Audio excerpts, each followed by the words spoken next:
రోజు గత సోమవారం జరిగినటువంటి నిమజ్జన కార్యక్రమంలో కాంగ్రెస్ నాయకులు తప్పతాగి వచ్చి కావాలని బీఆర్ఎస్ వాళ్ళ మీద దాడి చేసి గొడవలు చేసి వాటిని రాజకీయంగా వాడుకోవడం జరుగుతుంది. అక్రమంగా కేసులు పెట్టారని అడగడంతో అధికార మహనంతో అధికార దాహంతో మేము అధికారంలో ఉన్నాం, మమ్మల్ని ఎవరేం చేయలేరని ఒక అహంకార భావంతో నిన్న మరి ప్రెస్ మీట్ పెట్టడం జరిగింది.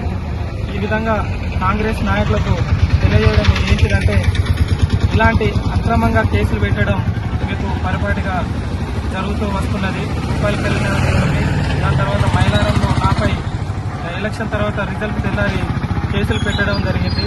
కాబట్టి ఇలాంటి కేసులు పెట్టుకుంటూ పోతే ప్రజలు చూస్తూ ఉన్నారు, తప్పకుండా మీకు తగిన గుణపాఠం చెప్తారు.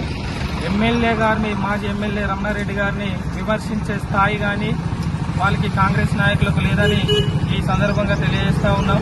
పరిపాలన గాలికి వదిలేసి అమలు కాని హామీలతో గద్దెనెక్కి తెలంగాణ ప్రజలను మోసం చేసినటువంటి ఈ కాంగ్రెస్ ప్రభుత్వం హామీల అమలు చేయవలసిందిగా ఈ సందర్భంగా తెలియజేస్తున్నాం.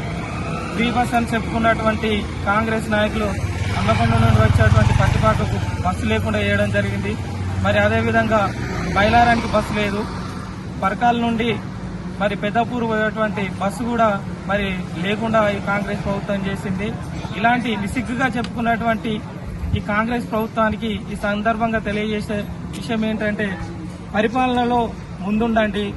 ఈ అక్రమాలు దాడులు చేస్తుంటే అక్రమ కేసులు పెడుతుంటే బీఆర్ఎస్ కార్యకర్తలు మిమ్మల్ని ఎదురు తిరిగి తగిన గుణపాఠం తప్పకుండా చెప్తారు. మా రమణారెడ్డి సార్ను విమర్శించే స్థాయి మీకు లేదని సందర్భంగా తెలియజేస్తూ, గతంలో ఎమ్మెల్యే గారు జూన్ 30వ తారీఖున మరి సింగారంలో దళిత కాలనీలో ఒక సారీ ఫంక్షన్కి వెళ్లడం జరిగింది.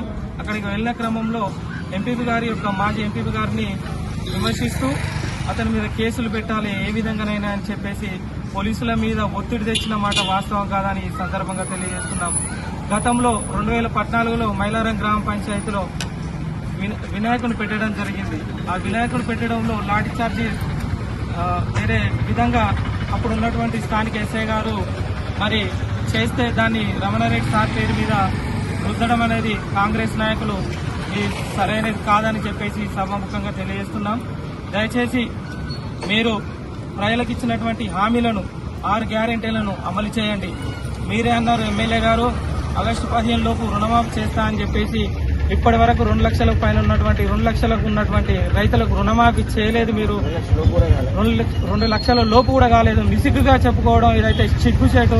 మీకు సిగ్గు శరం రోషం పౌరుషం ఉంటే తప్పకుండా ప్రభుత్వం మెడలు వంచి మీరు ఎమ్మెల్యేగా ఉన్నందుకు రూపాయలపల్లిలో ఉన్నటువంటి రైతులందరికీ న్యాయం చేయాల్సిందిగా కోరుతా ఉన్నాం. 114 మంది మహిళలకు మీరు పెళ్లి చేసుకున్నటువంటి వాళ్ళకి చెప్పులు ఇవ్వడం జరిగింది. తులం బంగారం ఎక్కడికి పోయింది? తులం బంగారం ఇవ్వకుండా తప్పించుకొని తిరుగుతున్నటువంటి ఎమ్మెల్యే మీరు జనాలకు ఏ మొహం పెట్టుకొని పడతారు అని చెప్పేసి సభాముఖంగా తెలియజేస్తున్నాం.